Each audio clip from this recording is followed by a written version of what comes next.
I am. I can share mine, so. Yeah. Okay. Hi. Okay. We're recording.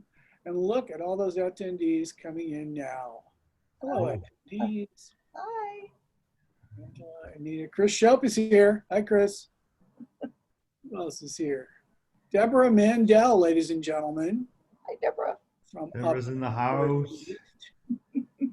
Farhad Mashiri. Jeff Pearson's here. Is Jeffrey? Farhad is here. Jeffrey Wow. Pearson, Jim Davis. It's like a star-studded. It's like red carpet. Wow. I'm getting a little bit nervous now. It's like red carpet at Academy Awards here. I'm just seeing all these. The red carpet. Celebrities. Melinda Gallo. Hi, Melinda Gallo. Oh, hi, Melinda. Yeah. Hi, Michael from Yale. I see your name. That's great. Sarah Brennan. Yeah, Sarah a Brennan. lot of cool people. Yuri. Yuri's here. Yuri's here. Down in Texas. I hope you're staying healthy down there, Yuri. In dangerous territory.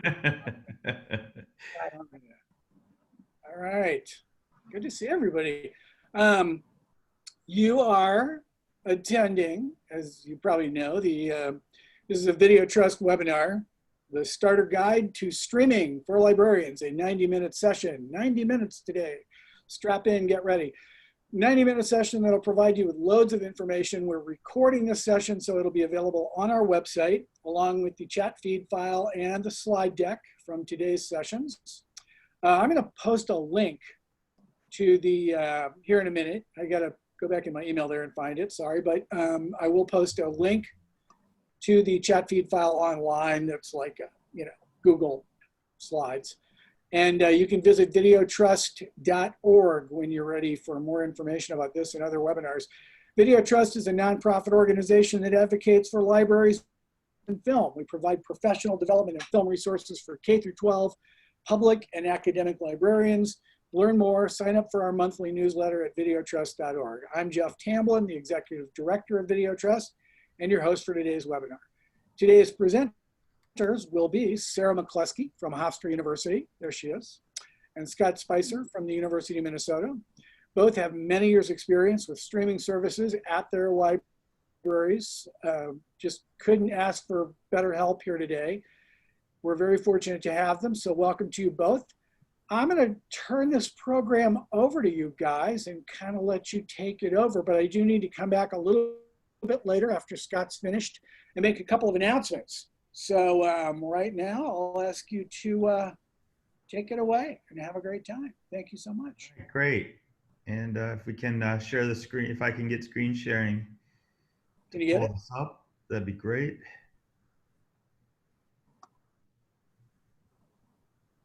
It looks like I'm disabled still. Huh. And screen sharing. Oh, here we go. Nope. Can I please get that capability? Oh, you don't have that on your screen? It says host disabled attendee screen sharing. Oh, that's weird. I didn't do that on purpose. Hang on. Mute, stop, chat, pin. Have you both got that? I am able to share. Okay, go ahead, Sarah. Once you share it, Scott can. No, I just got host disabled participant screen sharing. I'm not doing that at all. Sorry. I have the share screen.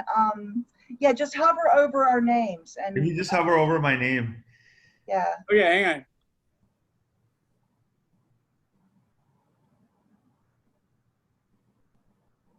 Spotlight video?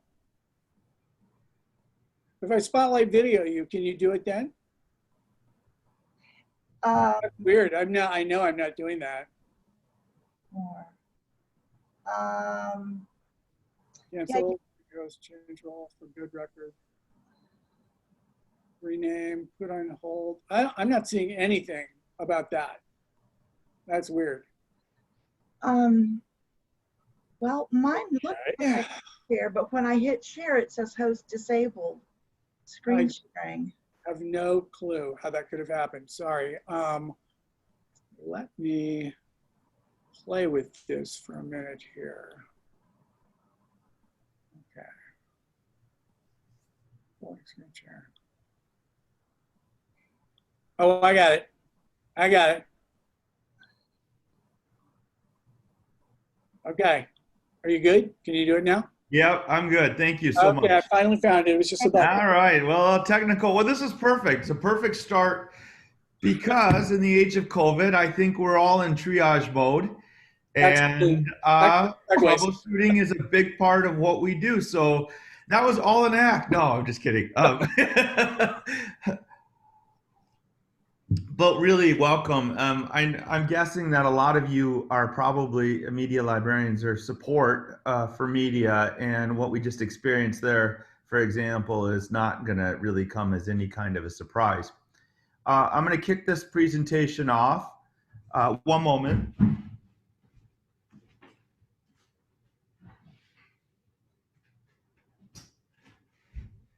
All right.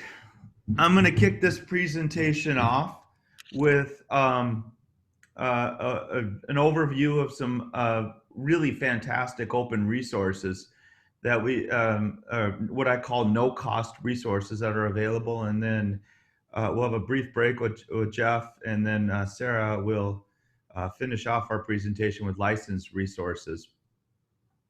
So once again, my name is Scott Spicer. I'm the Media Outreach Librarian at University of Minnesota Libraries, Twin Cities campus. And here we go.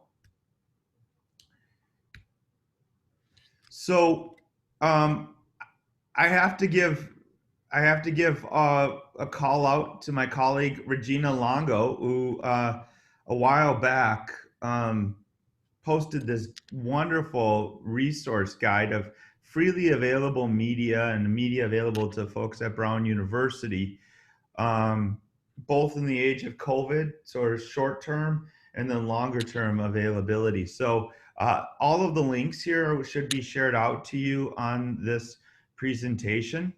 But you can see this wonderful spreadsheet that's going on from Regina. And a lot of the resources that I'm going to show you today come from this resource.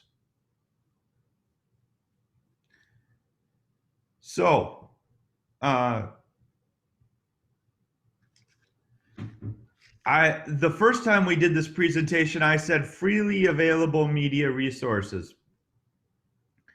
Now that I've been supporting freely available media resources over the last couple of months, more so, I've come around to no longer call them freely available. I'm going to call them no cost available media resources. This is a good educational opportunity for us, I think, as media librarians, in that nothing is free. Just like copyright, there are considerations. So what I've also taken to doing is, so one way or another, whether you're paying, what's the line? You're either paying, or you're either the customer or you're the product, right? So what I've taken to doing is creating a disclaimer when I send this out, and using this as an educational opportunity. If we're not able to fill a licensing request, for example, and the disclaimer, and you're freely welcome to use it. Although if you put it on a website, it'd be nice to have some credit, but you don't attribution, but you don't have to. What I say is the fill in your institution libraries cannot be responsible for the cost, authenticity, rights holder permissions, copyright access, availability, accessibility, which is captioning and audio recording, or I should say audio description, not audio recording, terms of service, technical quality, nor user data privacy standards of third-party commercial streaming services. And then sometimes I'll put in parentheses, that said, sometimes this is the best or only way to access some of this content. But we do need to acknowledge that freely available is a misnomer, I think. And I'll demonstrate that more as we move forward. So here's just a brief overview of some of the materials that you might want to be aware of that are no cost options right now. So number one, the hardest of the hard, web exclusives, Netflix, Hulu, Amazon Prime, YouTube, um, Vimeo. Well, not Vimeo, but Voodoo. You know, some of these platforms have exclusives that are not available in any other form. Under the best of circumstances, they would be difficult for us to provide access. Under these very challenging times, they're very hard to provide access. Fortunately for us, and this is how I want to kick off our presentation, one of the most requested is Ava DuVernay's 13th. And at least during the age of COVID, and we'll see how long it lasts, Ava and Netflix have opened up this film on YouTube to making it no cost available to the public. And this is obviously a change. And I'm in Minneapolis. I mean, I'm in St. Paul, so I'm pretty in tune. You know, I'm somewhat in tune with what's going on here. But I can tell you, at least in my institution, and probably maybe yours as well, this is going to be a very popular film that folks are going to want to provide digital access to. And you should be aware that it's now not freely, no cost available, along with a number of other educational documentaries from Netflix. Ava did negotiate public performance rights, which wouldn't violate terms of service, depending on your interpretation of Netflix terms of service, even before. But it's good to know. You can also see Our Planet and Abstract and Babies are also available. But it wouldn't hurt to check back on the Netflix YouTube channel. Along those lines, Point of View has opened up some of their content, making it freely available. Now, this looks like it's circulating content, so in terms of access windows, it's a little bit more difficult, but Point of View material, documentaries, independent films are very popular. Obviously, PBS doesn't own the rights to these in a lot of cases, and so it's good to be mindful that those are available. Big win for PBS Learning Media, Ken Burns in the classroom. For those of you who do media acquisitions at your institutions or provide, you'll know that Ken Burns material is some of the most expensive and difficult materials to procure. Civil War, you know, very, very expensive. Well, now Ken Burns has launched, and I think this is a long-term effort, all of these materials, making them, and thanks to PBS, making these readily available for your courses. And like I said, I think this is a longer term effort than just in the age of COVID, but I'm not 100% sure. It's just really good to be aware of that. So jazz and Civil War and whatnot. I don't know about your institution, but our institution, one of the hardest areas always to fill are in the performing arts. And with labs closed and students not being able to come to campus to do some of the performing arts, especially in theater and dance, but also music, I've seen an increased demand for theatrical performances. And so it's good to see the Shakespeare Globe has provided some access to shows. This has become really big in the forefront, obviously, with Hamilton coming out on Disney Plus in the last few days. That's not a no cost option, but the idea of a live performance or a recorded live performance being available, I think is a trend that's going to pick up steam both in terms of the academic market as well as the broader mainstream market with the popularity of Hamilton.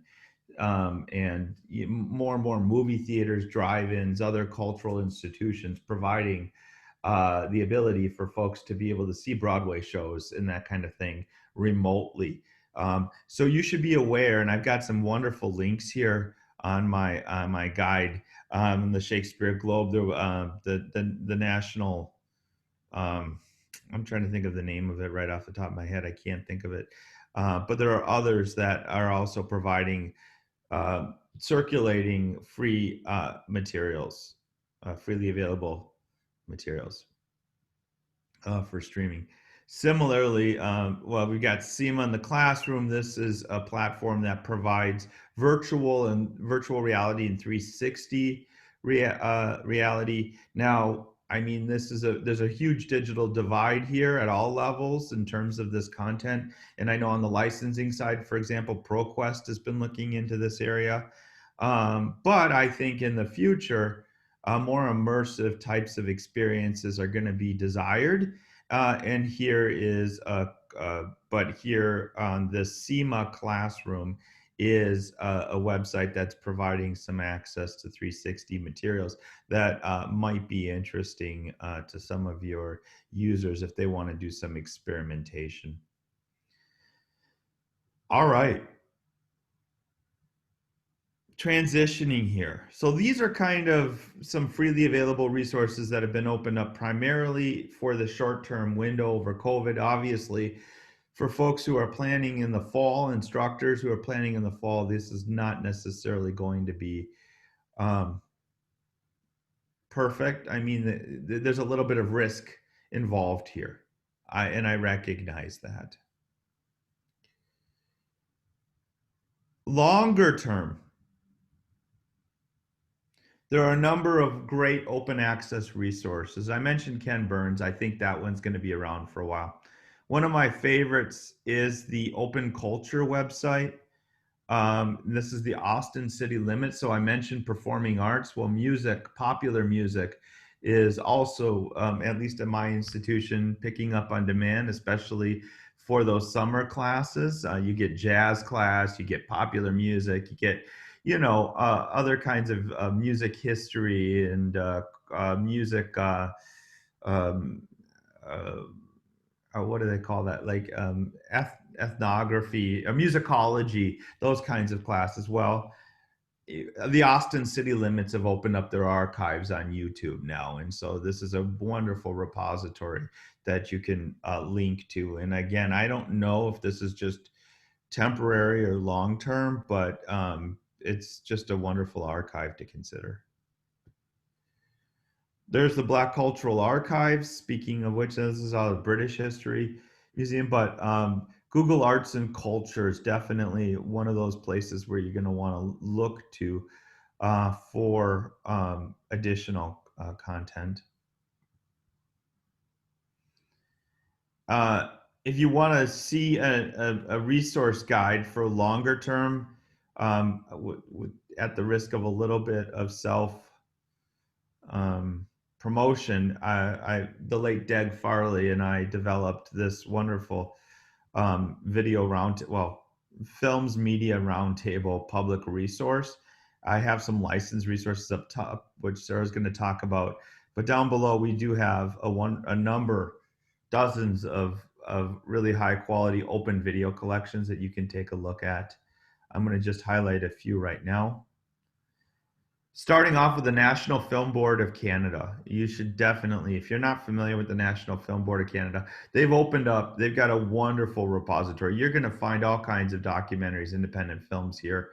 And they've opened up a lot of their content to make it no cost available long term. So, a lot of our budgets are shrinking, or a lot of materials might not be available in the U.S. marketplace, in the domestic marketplace, for example. I strongly advise that you familiarize yourself.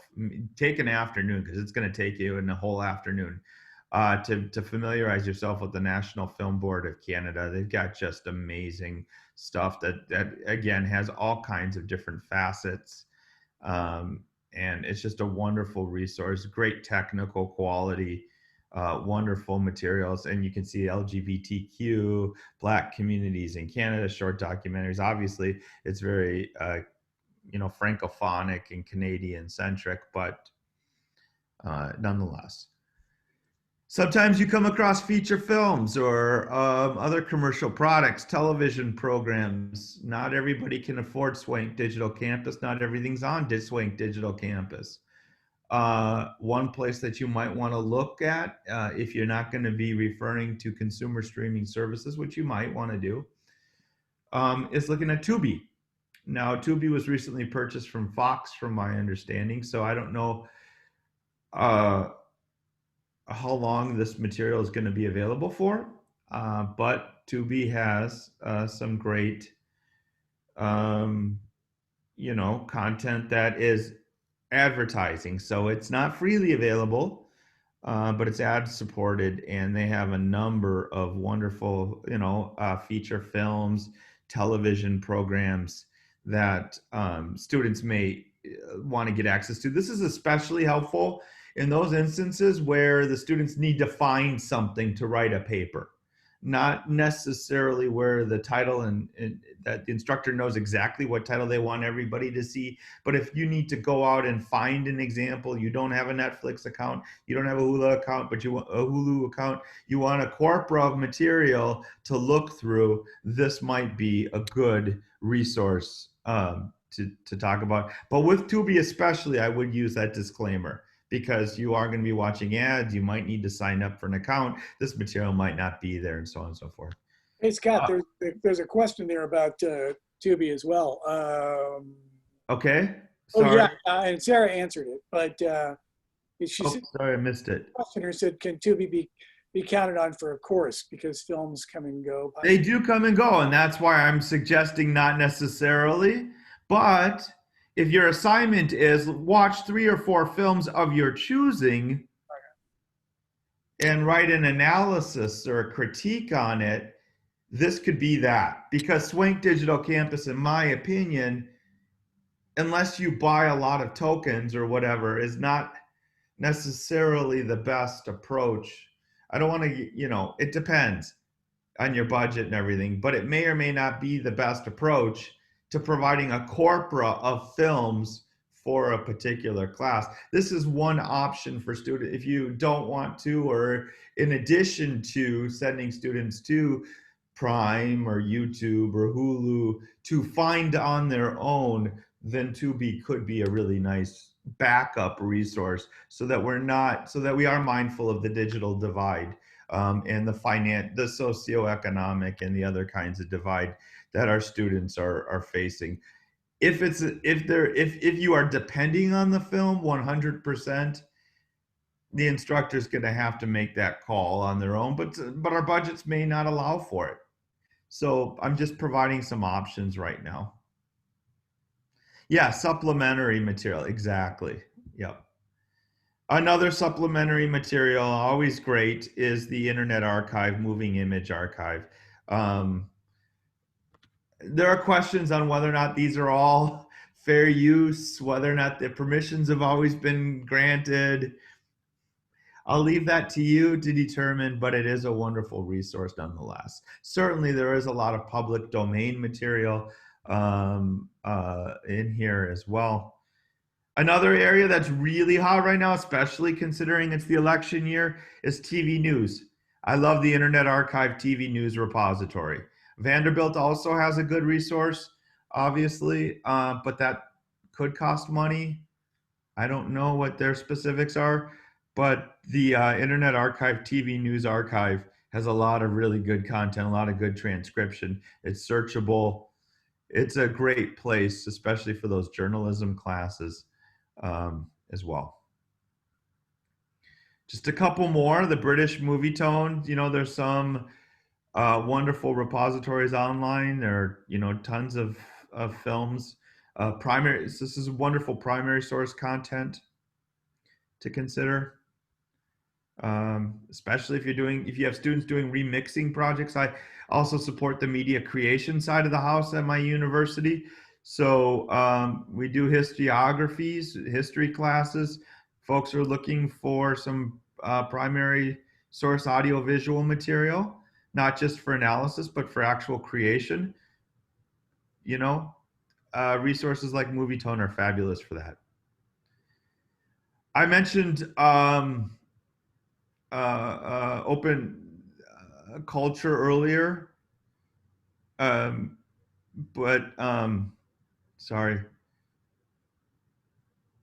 Culture Unplugged is a wonderful documentary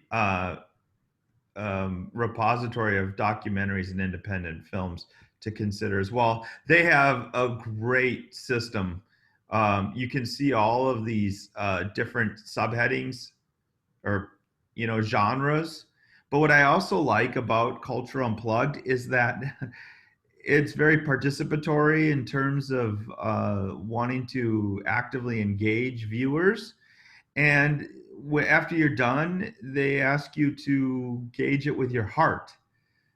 So there's a very effective type of kind of I don't know, recommender system that goes along with so like race, gender, identity right now. Obviously that's a really big topic given our times. Talking about statues and the protests and gray and so on or just talking about all the different issues of our time. But you can see here,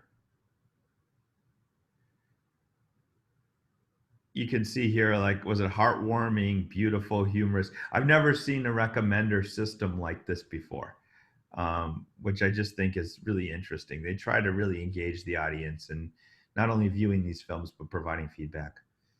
From a practitioner standpoint, a lot of us work at institutions that are very occupational focused, professional programs, nursing, law enforcement, or folks are looking to develop skills. So obviously Khan Academy is a great resource to consider. And before Khan Academy, we had Annenberg Learner. So, and the Annenberg is particularly good for the languages, I found. They have Destinos and some of the other languages. So if you're supporting languages, not everybody has an AV language center at their institution that's separate from their media services. But Annenberg is definitely a great area for, I don't know if Dumont is on here, but some of the rural, the K-12, the foreign language programs are fantastic. So with that, I think I'm going to hand it back to Jeff. Are there any questions in terms of this really brief overview of some wonderful resources? If so, I'm happy to answer them. I'll navigate back over to chat. Anything there? I hope this was useful. And as you continue, I'll be around to do chat as we continue to the rest of the session. So thank you very much. I'm going to quit screen sharing. Thank you, Scott. That was really great. That's a lot of resources. That's a very dense presentation. I want to mention that we're holding 2 more webinars in July before we take a break in August. And I wanted to give you a little quick news blast about those. On July 16, we're going to do a follow-up session to our series on libraries' responses to the pandemic. This session is for academic libraries, and you can register on our site or using the link that I'm going to post on the chat feed here in just a minute. On July 23rd, we'll be hosting a special industry insider webinar called How Film Distribution Works. This is part 1 of what I'd like to be a multi-part series on the film distribution business, and I hope will be of interest to librarians, filmmakers, and others. Anyone can register to attend. Panelists will include Will Whalen from Alexander Street and Elizabeth Sheldon from Juno Films. In this session, we'll be talking about acquisition. So if you've ever wondered how distributors find films and decide on what to pick up, this session will be fun and interesting. Again, you'll find information and a registration link on our site, videotrust.org, or I'll post a link on the chat feed here. A couple more quick things. I also want to quickly mention that we're hoping to continue to build our community of librarians, educators, and film and media professionals here at Video Trust, where we are the advocate for libraries and film. So we are starting a membership drive this fall. Look for information in upcoming newsletters. We're also looking for more participants in our professional development program. If you'd like to serve on our PD committee, you don't need to be an expert to help us come up with ideas for webinars and helping us put them together. We're especially interested in finding committee members from public libraries and K through 12 schools and districts. So if that sounds good to you, please get a hold of me. I'm Jeff Tamblin, and you can find my email address on the chat feed in just a moment. I will post all these links. That'll be it. I guess I'm going to turn back over to Sarah now, and hopefully you'll be able to share your screen.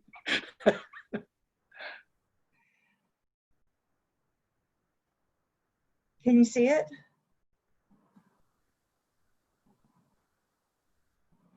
Yeah, you look good. You can see it? Okay, excellent. So I think we all know that streaming is complicated, and I'm just going to talk about some of the basic things that we use in the academic libraries for our for streaming resources. I have this quote from 2011, there's no industry standard for licensing digital video, and there are a lot of factors that go into it. And you know, here we are almost 10 years later, and it's pretty much still the same thing. So I'm at Hofstra University, which is out on Long Island, about 25 miles east of where I'm sitting right now in Queens. We are a mid-sized private institution with law school, med school, business school, nursing school, and traditional undergraduate liberal arts, engineering, School of Communications. So just to kind of give you an idea of what's going on there, our FTE is right around 10,000.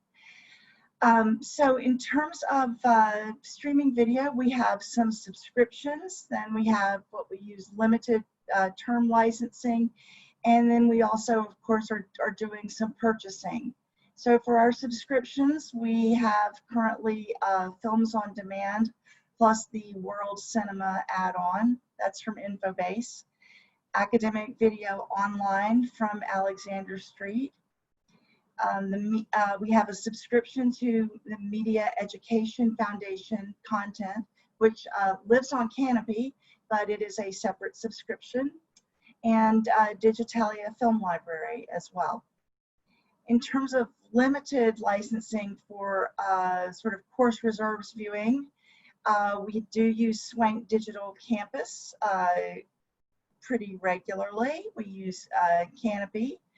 The Ambrose BBC Shakespeare is another one I use. We do go out in individual licenses that are short term. Prefer not to do that because it's really a pain to administer, but we do that upon occasion. And also Criterion on Demand.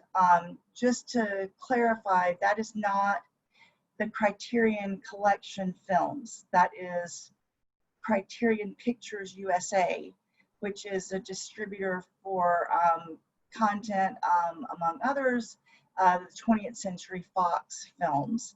And you can license those individually, and they have a very basic platform.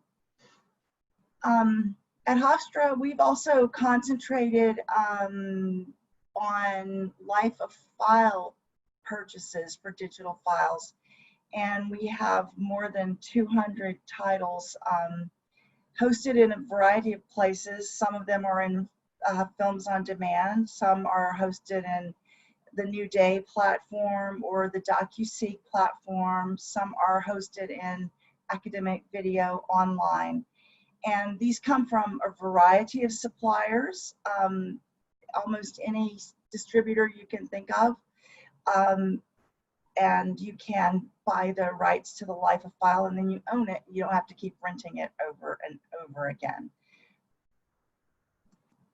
I wanted to talk briefly about hosting options because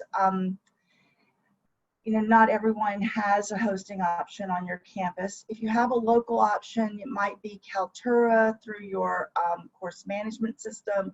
There's another one called Panopto that I know a number of universities use. Some places have a homegrown hosting server for streaming. I think that turns out to be really pain to maintain if you get a lot of titles. That's what I've heard from people who are doing that, is that they always kind of wish they didn't have a homegrown system, but were using something commercial. At Hofstra for hosting, I use an offsite or third party, such as Films on Demand or Academic Video Online. I do know that places that are quite small have had success just putting a file on Google Drive and limiting it so that it cannot be downloaded, or putting something in Vimeo with password protection. So those are options if you don't have a lot of users or a lot of money to do it, or just in some sort of unusual circumstance. It's good to know that that works. So I'm going to look at some of the most commonly used platforms, and we'll start with Academic Video Online from Alexander Street Press. What I always like to point out in trying to compare the larger platforms is that what you're really looking for is the unique content. So a lot of content you'll find in Canopy and in Films on Demand and in Academic Video Online. And that's also heavily used content, and it's great to be able to get it. But what sets each platform out, or what makes it so that you need more than one? That's really what you need to focus on when you're thinking about acquisition of these platforms. Academic Video Online has some great unique content, specifically the Sony Picture Classics films, which are feature films and documentaries. They've recently added the film platform titles, which include Roku Educational, and those are fantastic. Milestone Films, Filmmakers Library, and they also have some titles from Documentary Educational Resources. So great unique content. The way it works is as a subscription, but at the end of the year, you get a little bit of evidence-based acquisition. You get to select perpetual rights for a number of titles that is equal to the price that you paid for your subscription. So you may get 30 or 40 titles to select at the end of each year that you will then own. So that's kind of exciting. It makes you feel like you're not just renting something and paying for it over and over again. Now, of course, not all titles are going to be available for perpetual licensing. For example, the Sony Picture Classics, they're never going to sell perpetual rights, but there are quite a number of excellent titles that you can buy in perpetuity, and then they'll be hosted on the Academic Video Online platform. I would just like to point out something that's I have really recently come to appreciate, is that I think that Academic Video Online has really good MARC records. Everyone provides MARC records. The quality of MARC records varies. Some are terrible, some are okay, some are pretty good, and some are really what I would say is excellent. And I would have to say, I think that the Academic Video Online MARC records are excellent. And when I say that, I mean that, for example, if you're trying to find a particular version of something, say a Shakespeare play, right? And there's like 15 measure for measures in all the platforms, and you know the one that you're looking for. You know who the performers are that are in it. The records for Academic Video Online typically list the performers. So it's not just the title and the author, so you're not just having to go through every single measure for measure on the platform to see who's in it, but you can actually get that straight from the MARC records. So I'd like to give a shout out to Alexander Street for the quality of their MARC records. They also provide unlimited free media hosting. So if you're a subscriber, you get to put content in there and let it be hosted, and no additional charge. I shouldn't say free. It's like what Scott said, no additional charge. So this is something you're getting as part of your subscription. They don't provide a lot of customer support, and so there's some limitations. The media hosting does not support caption files at this time. There's a 4 GB file size limit, but the file size limit is really not a big deal. Anything over 2 gigs is really going to be overkill for streaming. So that's, and also your upload time will be outrageous if you're getting more than a couple of gigabytes in your video file. I'm told that they are planning to add support for caption files in the future, and I'm hopeful that will happen.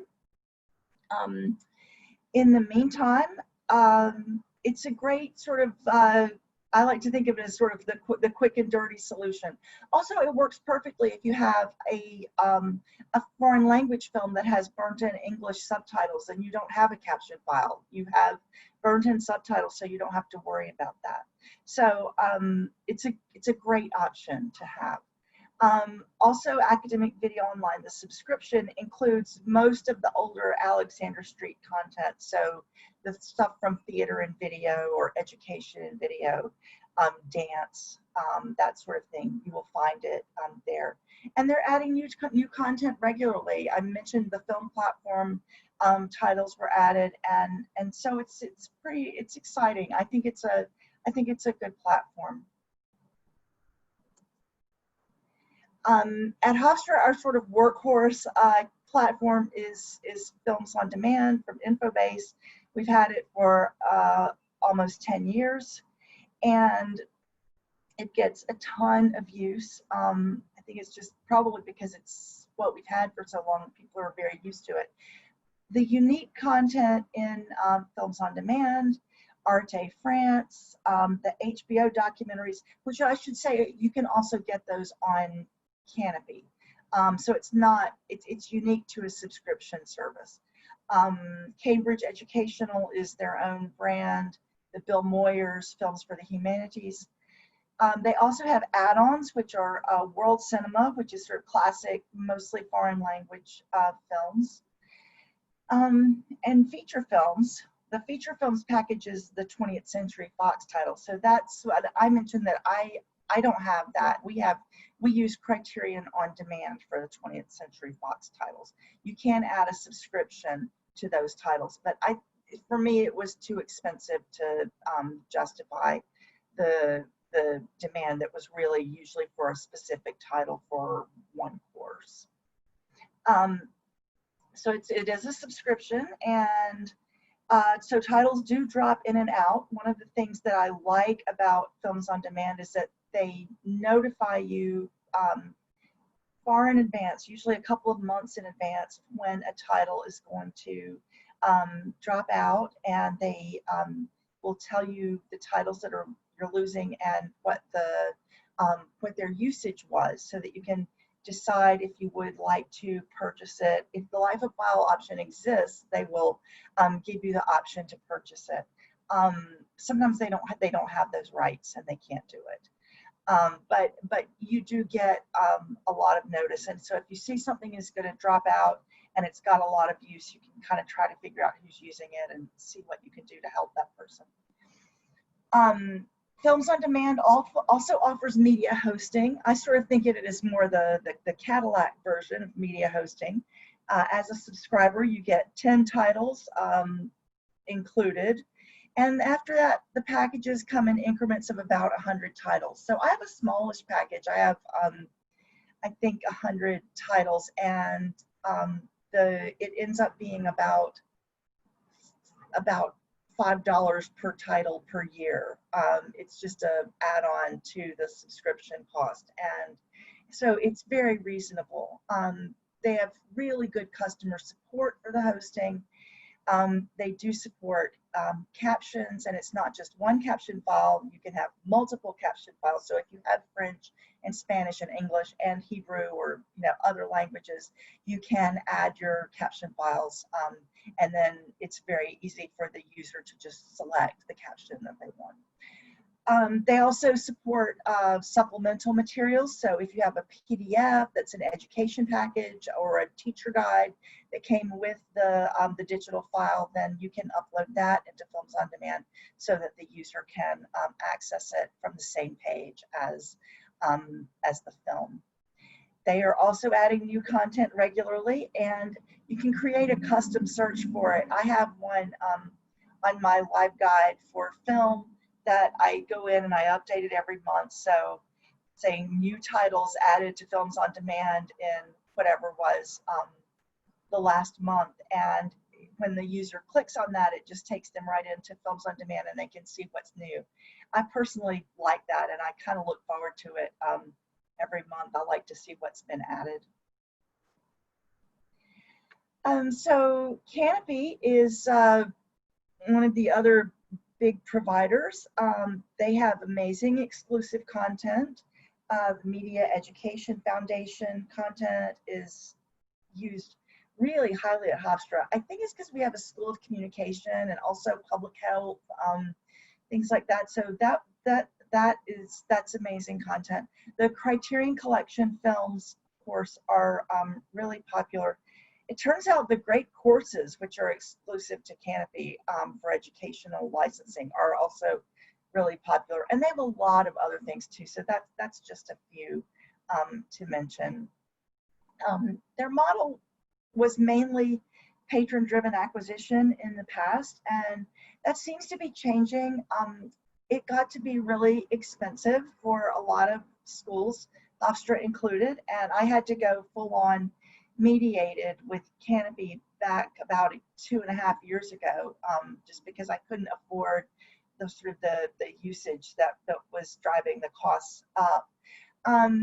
They're trying something new that's called Smart PDA, where you sort of profile the titles or the distributors that you want to provide access to, and then they guarantee you won't go over a certain price per month or something. I'm still learning about that, so I'm hopeful. Also, they're introducing sort of more tiered pricing in that, say, one episode of Great Courses probably shouldn't cost exactly the same as a Criterion Collection title for the same amount of time. So they're looking at making those sort of shorter, maybe less valuable content more affordable. They have a new feature where you can download MARC records only for the content that you have licensed. So this is really brand new. It happened in the last month. And I'm really excited about it because I've always sort of been torn about, well, do I put the Canopy records in the catalog because we don't provide access to everything? Or do I put them all in and then suppress them and just turn on the ones that I have? So it's a real pain. So they're offering this now where you can get the records that are for content that you have licensed for your catalog. So that's a really nice thing. They also have this new feature request option that's from the administrative dashboard, where you can request a feature and they send you updates on it and say, well, this one's under consideration, or this one's in development, or this one is done. So, and you can upvote suggestions that other people have made. So I see at the top is counter usage reports. I know we're all hoping for counter reports from most of our providers, just for when we have to do the statistics. Adding license end date to the public view. I think that's something that everyone would like to see. So go in, if you have Canopy, take a look at your admin dashboard at the feature request, and you can upvote things that you would like to see, and you can put in requests for new features if there are things you're you're interested in. I understand they are doing a rebuild of the platform. So they have a new CEO, Kevin Sayer, and I'm hopeful. I think they have a new philosophy, which is that they want to be more of a partner for libraries than they possibly were in the past. So let's keep our fingers crossed. Swank Digital Campus is another one I use for short-term licensing. They have about 98% exclusive content. There's a tiny bit of overlap with some other platforms, but it's so tiny. Very flexible licensing terms. You can get 3 years, 1 year, 1 semester. This is mostly feature film content, feature documentary. You can purchase individual titles. You can purchase bundles or tokens. The larger the bundle you get, the lower the price will be. I've gotten mine down to under $100 a semester for a title, which is, you know, still expensive if you have a ton of them. But some of the stuff that's required, if your institution is committed to providing it, especially when you're going online, you don't want to have students to have to buy everything, then I think it's worth it. They offer sort of mixed bundles, so you can get a contract for 3 years where you get some titles for the full 3 years, and then you can turn on things that you need as you need them on a semester basis. So you can license those titles up front and then just activate them as you need them. They also offer some subscription models. So they have their top 100 or their top 1,000. So they're very flexible, and they're also fun to work with. I really enjoy them, and they're good to work with. I haven't used their MARC records in a while. They do offer them. I don't put them in the catalog because mostly what I have is short term. The ones that are 3 years, we do put in the catalog. So that's stuff I always have. Like I always have Blade Runner, and I always have Big Night. It's very popular at Hofstra. So things that I always have 2001. So things that you're going to turn around every year, you might think about putting in your catalog. I mean, it's up to you, but sometimes it would be too much trouble to put in something you were just going to do for 1 semester. And finally, there's a nice feature that faculty can request titles directly through the platform, but it's limited to only faculty, so you can't have students. And you can make that either mediated or unmediated. I had it unmediated in the spring, where if a faculty member put in a request for a title, it was just immediately honored. And then I turned it back off after the spring semester, so now we're back to mediated. So I've been talking about things where for subscriptions, and I just wanted to make sure you know that if you don't have a subscription to academic video online, or you don't have films on demand, or those platforms also offer individual pricing. So for example, the picture from Films on Demand is a DVD is $199.95. A DVD plus 3 year streaming, and then they also have 3 year streaming that you can buy. So you have to set it up with them, but then once you're set up as a platform, you can go in and select individual titles that have been requested at your institution. Alexander Street offers something similar. They offer streaming for individual titles for either 1 year or 3 years, or life of file if that's available.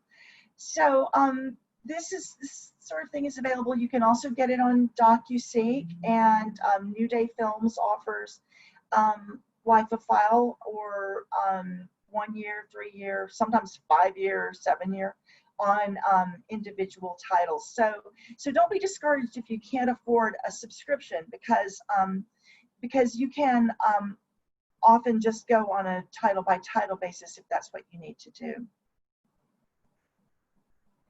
Some that I didn't focus on, but that I wanted to mention that are great is DocuSeek 2, which is Bullfrog, Icarus, and some other great distributors like KimStem and MediaStorm.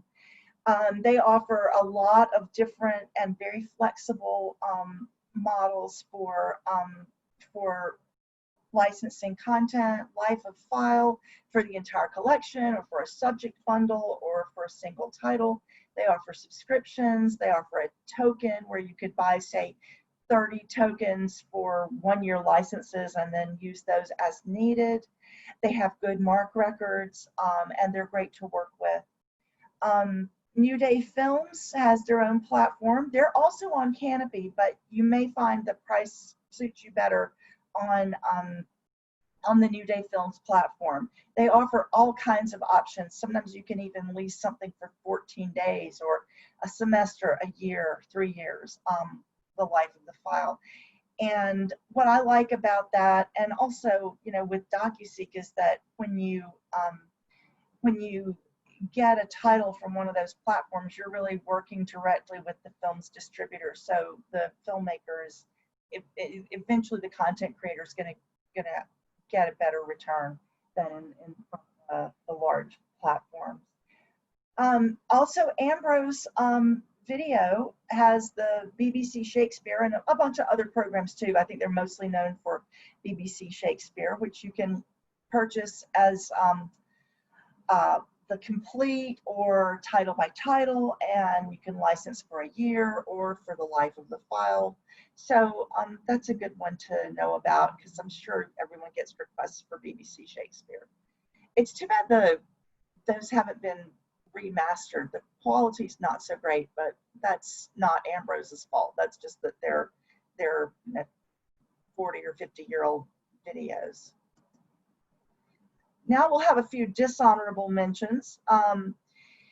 Our consumer services, where we cannot get them to call us back, right?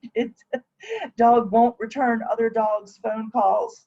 I stole that from Kyle, Courtney, and Will Cross, two of my friends who have worked on this consumer license content question for several years. I had a request couple of weeks ago for Fleabag, the show, and then the series, and that's all on Amazon, and I can't get it. So I had to say to the professor, the students were going to have to access that through Amazon.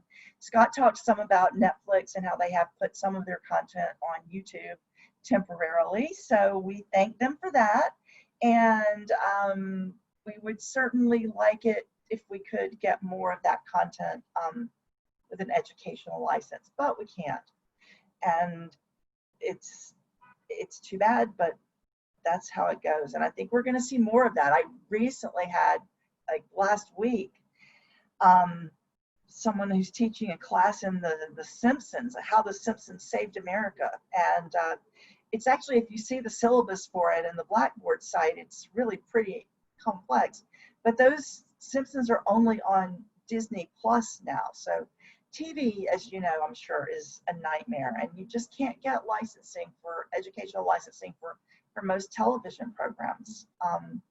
You can get some of the HBO stuff through Swank, and some of the HBO stuff, as I said, is on Films on Demand, but mostly it's impossible. Wanted to just mention public performance rights. You don't need them to have a classroom screening. So if you don't need public performance rights, don't pay for public performance rights. What you may need to pay for is the digital site license so that you can stream the film to everyone on your campus. I'm showing a pricing here from Kino Lorber, which sells their titles on DVD and then also with site license. And they have this sort of a la carte menu where you can get the DVD for $30, or you can buy it with public performance rights, which you may or may not need. And if you don't need it, but you need streaming, then you get the one that's $4.99, which is the digital site license. And that comes along with the DVD. And you can get the whole bundle. I remember when I Am Not Your Negro came out, I bought the whole thing. I bought PPR and DSL. And so, you know, there's some films that you're going to know you want them immediately, and that you want all the options. But if you don't need it, don't pay for it. And if the vendor doesn't show that option on their website, you might just ask them about it and say, hey, I need a digital site license, but I'm not going to do a public screening of this. So could I get a no PPR discount? And as I always tell, always ask for a discount. It can't hurt. All they can do is say no, and a lot of times they don't. So, you know, when I can afford to, if I have some, you know, something I need really quickly, and I just go ahead and pay full price, and that I'm happy to do that. But if you're doing bulk purchasing, or if you're strapped, it's always worthwhile to ask for a discount. And finally, I just wanted to mention accessibility. When you're buying files, you don't really have to worry about that if you've got a subscription to these commercial services, because they're going to provide captions. But if you're going out on your own and you're buying digital site license, you're buying a video file, then you need to ask if the purchase includes a closed caption file. Usually it's an SRT format, and the newer titles should. A lot of times for the older titles, the vendor won't have a closed caption file, and you know, that's life. You can outsource the captioning once you get the thing. You can work with your campus services for students with disabilities. A lot of times they have a vendor in place. There's one called rev.com that's kind of the quick and dirty captioning service. 3Play Media is sort of the Cadillac of captioning services, and they also do audio description. So that's for people with visual impairment, so the film will actually be described. And you can also perhaps ask a friend, ask the video live list if someone has a caption file that you could have. You can find caption files for a lot of feature films online by just Googling captions for caption file for whatever the title is. Sometimes you can find them. I found that they come sometimes with like unsafe site warnings, but I have downloaded them successfully and never had any issues. So that's it, and I can certainly let me know if you have questions. While I'm here at the end, before I look at questions, I thought I'd just say something about what some of us call, I like to call secret streaming behavior. So this is when you cannot, for whatever reason, get a license, but you need to use that content in a classroom, and you need it online, you need it streaming. This is when a license doesn't exist. It's something like a New Yorker Films title and they went out of business and the rights are somewhere in Europe and you can't track anyone down. That's just an example. I think you probably all have come across things like this, and everyone's asking all the time, well, what can I do with this title that I cannot get rights for, but I really need to use it. And you know, you might want to think about streaming that to a individual class of students, just the class, for a limited amount of time. That's what I think a lot of places are doing. And you know, some places stream everything and don't worry about getting rights. I know that at Hofstra, if we possibly can license a title, we do. For a couple of reasons. We're pretty conservative and risk averse, and you know, really want to stay within the bounds of the law. And also, it's just so much easier if you can just get a license and have the thing, you know, streaming, instead of having to worry about, oh, I've got to get this uploaded to Kaltura and I've got to make sure it's only on for a certain amount of time. So I feel like I'm kind of even taking a risk talking about that, but I know that people wonder about it, and it's a question that comes up a lot. So I just wanted to say a few words about that. And thank you very much. And we are happy to take questions. And there's a question there, Sarah, on the Q&A. It's from Paul Kelsey. He asks if you know, by any chance, on Films on Demand, what's the status of PBS content? You know? Does anyone out there know? Because you can post your answer on chat.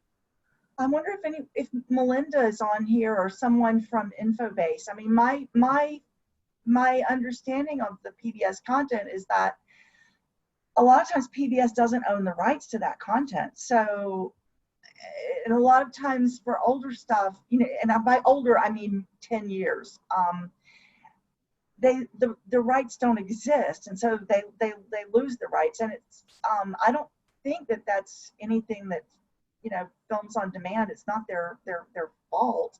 I'm sure they're working on it, but maybe there's someone on from films who'd like to address that. Well, they can type in their answer. And in the meantime, Sarah, thank you very much. That was an awesome presentation, a lot of information. How about other questions about what's available or problems that have come up? If you're new to streaming and you're trying to figure out anything technological, you've got a lot of brain power here in front of you with these two librarians, a lot of experience. So I see someone who says their day was made by hearing about Criterion on Demand. I'm so excited to know that. And if you want to shoot me an email, I can send you contact information. It's part of the you know, the emotional roller coaster of being a media librarian. We have great days, we have somber days, or not so great days. It's, I mean, you know. It's a great day when you find something that you need, Scott. Is that what we're talking It is, or you know, and if there are vendors out there, I don't know. I was on a call yesterday with Sage, and you know, one of the things that, well, I don't want to say, one of the things that comes up though is, you know, what can we do to make your day? And I think in this time period, dropping your prices. I know it's not the easiest thing, or giving us shorter window periods, as you were talking about semesters, Sarah. For a lot of cases, we only need access to a title maybe for a semester. So giving us that flexibility during this time, I think, is really useful. If there are any distributors or vendors out there, you know, really greatly appreciate that, because our budgets are going to remain flat, if not down, and the demand is only going to go up, especially for the stuff that is, you know, especially for the stuff that's the hardest to procure. I'm finding, and we also have a lot of faculty members who used to use DVDs, who have now learned to switch over to streaming, and I don't think they're going to be going back to physical media in the near term. So yes, we're retraining, you know, our instructors, for good or for bad. I think pedagogically it can be awesome. Financially, maybe not so much. There's a couple of questions on the Q&A there for that are addressed to Sarah. Yuri Galatny, our buddy from Sarah, would you say there's a good ROI, return on investment, on all your subs? Would you say that all of them are a good investment overall? On the subscriptions, there's one I'm going to drop because it has low usage. I mean, I don't want to badmouth anyone, you know, but so I try to measure cost per view, cost per play, okay? And for me, a good value for a cost per play is under $2. And that's like over the course of a year. And I have to say that my best performing platforms are at right around $1 per play. And, you know, I've had platforms that ended up being like $25 per play that I loved, that I absolutely loved. And I was sad and heartbroken, but I had to not have a subscription to those anymore, because if it's not used at my campus, it doesn't matter how great I think the content is. Right. So at some point you have to look at I used to try to do cost per minute, but that's just, I mean, it's interesting, but not everyone offers the number of minutes, and you just can't get enough information to do a comparison. But yeah, I mean, if I can get it under $2 per play, then that's worth it for me. That's interesting. You know, I've got to think that the value probably isn't a totally stable proposition, that as streaming services, you know, gain and lose content and prices change and time goes by, that you periodically have to review all of your subscriptions for their value and decide what you want to keep and what you want to let go of. And you might end up taking back a subscription that you let go 6 months or a year ago. Jeff, Gary Handman wrote a wonderful article on this point back in 2010.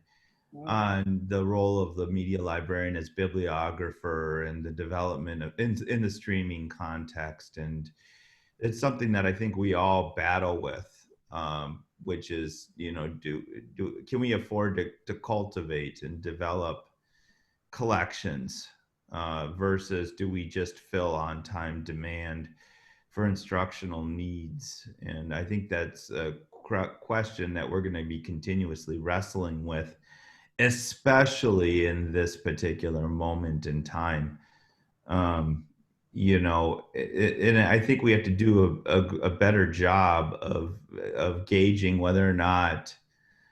I already know that Sarah, I heard something different in your presentation, but I know that most of my users do not go to the database and do a lot of searching within the database proper. They might search our catalog, maybe, but we have to really know our user behavior, it seems to me, in terms of when an instructor in particular, but also, research purposes or recreational, or what their searching behavior is like in terms of trying to discover materials, and whether we can really afford in this day and age the bundle collection where you have 3 titles that are watched, and then the long tail goes on forever. I mean, watched 10 or more views in the last year, and then the long tail seems to go on forever down to 0 for a significant part of the collection, but you're dropping 10 grand or something, 500, even 1,000, as Sarah said. It's not worth it. I notice Farhad has got another question on here as well. Sarah, what do you think of a faculty showing a DVD on the computer and sharing the screen in a Zoom meeting with the students? Is it okay copyright-wise? In my opinion, it's fine. I'm not an attorney. I'm not giving you legal advice, but if you've got a DVD and you're showing it, there's no, I suppose the student could be recording it, but the quality would be so, crummy that it's not like they're going to do that as a replacement for actually, a film, but especially if they want to show just portions of it, that's always fair use. Really, we're in a very different time right now. We're in this very strange transitional moment where we kind of need to be able to push our copyright envelope a little bit and say, well, this has got to be okay because I've got this DVD, or, and I had a professor who was teaching a course for an art therapy for persons with mental illness. And he had these 3 DVDs that were from like 2000, and they were small productions that he had been involved in. And there was no commercial availability, so I play it over your computer. I think this is, it wasn't even like I could get it to stream it to his class temporarily because I was off campus. He was off campus.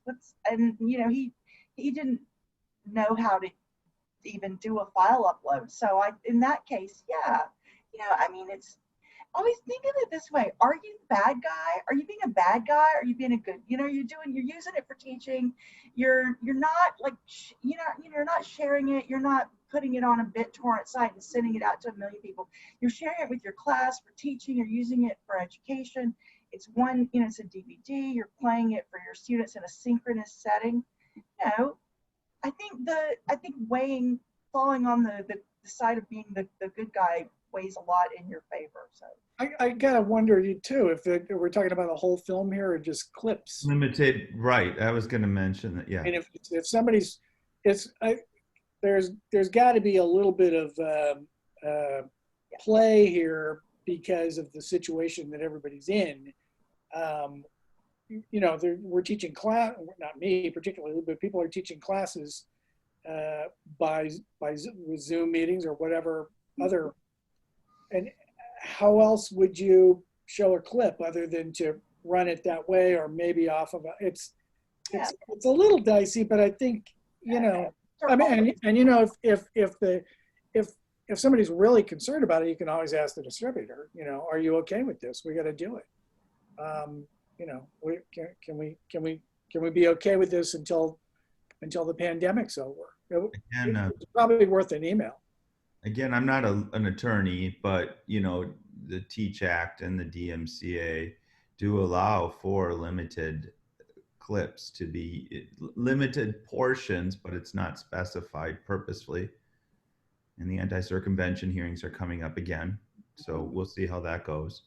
Um, but you know, I totally concur. You know, that it really depends on the context in terms of what arguments that you're going to make. There's also been a lot of talk in Video Lib lately. Video Lib, for those of you who are not familiar, sort of the internal discussion group of media librarians and distributors, is one of them. And how to technically do this. So I'm far, if you know, far we've obviously you know we've been part of that discussion, whether to play these through Zoom, or use some other kind of mechanism to provide that better quality access. In particular, because people's broadband, including my own, are not consistent at their homes. He just clarified that it would be the whole film, and I'm not an attorney either, but I have been, you know, worked for a few distributors, and I think that would be worth an email just to have peace of mind about something like that. And you know, I think that makes sense. And Tara Kalaman, I hope I said your name right, Tara.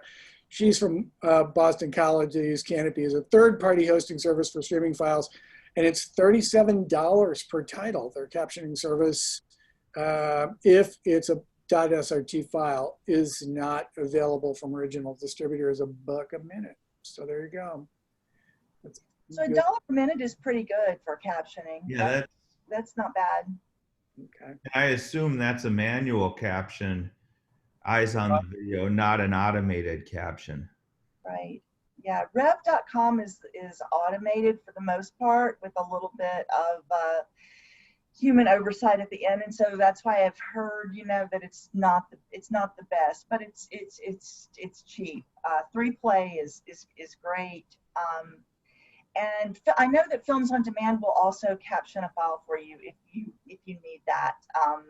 And it's something like $150 if the film is an hour or something like that. So it's not, and then a little more if it's a longer title. So it's not bad. I think the Canopy hosting cost is kind of expensive, but it's the only option you have. Then sorry, for those who are hosting on Canopy, do they provide the same? We don't. Do they provide the same level of user statistics? Is that part of their dashboard? I would be curious about that. I happen to like the dashboard on Canopy. Era, if you're still there, that would be interesting to know about the statistics. I've got to think for $37 a title, that's probably not. I hope so. They get down to the minute, the time of the day. Oh, you do get the number of views, it says, by film per. Yeah, I mean because that is really helpful. And I read it like a doctor, you know. I'm looking at how often a video is being watched and seeing.